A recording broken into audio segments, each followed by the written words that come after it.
Yo, what's going on, guys? Last video of the night, I literally drove 16 hours from Maryland back to my apartment in Kansas after visiting my parents, and I listened to half the game on the radio and watched the second half. And man, you've never seen someone drive fast just to make it to watch a basketball game. I was literally speeding so hard. Either way, 1,000 miles later, what do I find out about this game? Boston's offensive inconsistencies were the story of game two.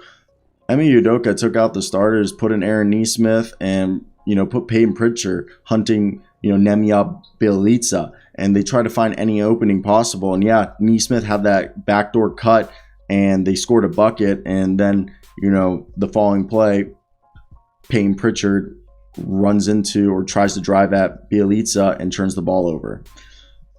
And Curry put on such a great third quarter. Okay.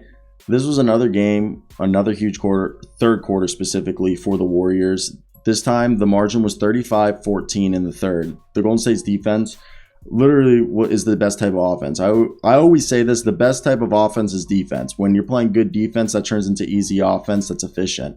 And their offense took over by the end of that quarter. Their defensive dominance came in so many forms during this game. Not only were they strong at rim protecting, like I want you guys to understand tonight, this is a team that had 2 blocks, but if you looked at their rim, they weren't letting anything. They forced less than 40% from the field for the Celtics. If you watch this game, or if you even look at the stats, the points in the paint, okay, 18, less than 20 points for the Celtics. This is with like a minute or two left in the game, so sue me.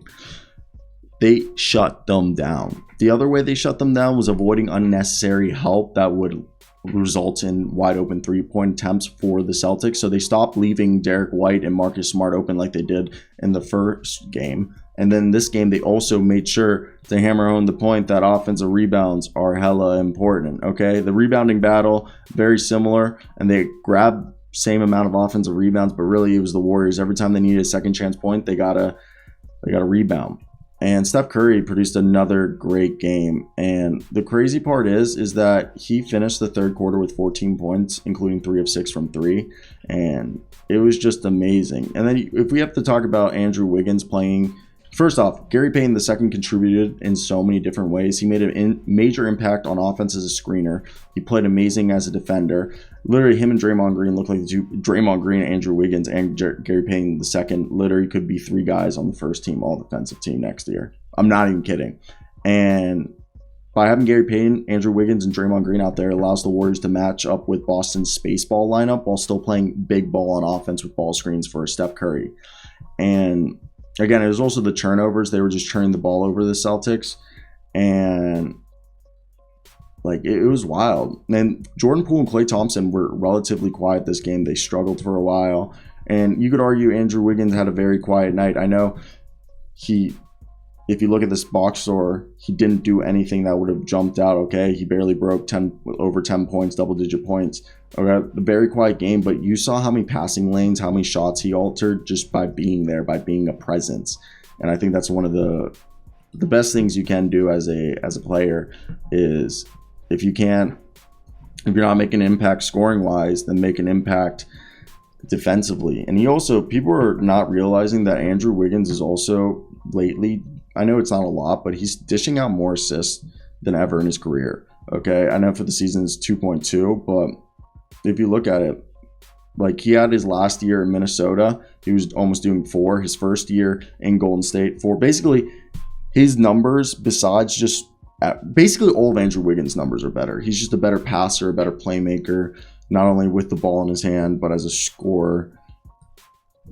It's not fair. Can we agree on that one? Not fair whatsoever that Andrew Wiggins. Plus, he's the most athletic guy on the floor any given night. And you just sit there and you're just like, damn, he really is this talented. So, I mean, I enjoy it very much.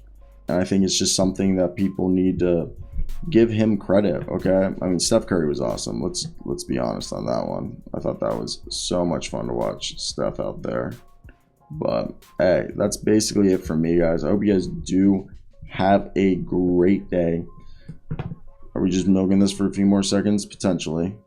But I'm out of here. Goodbye, guys. For a few more seconds. Love y'all.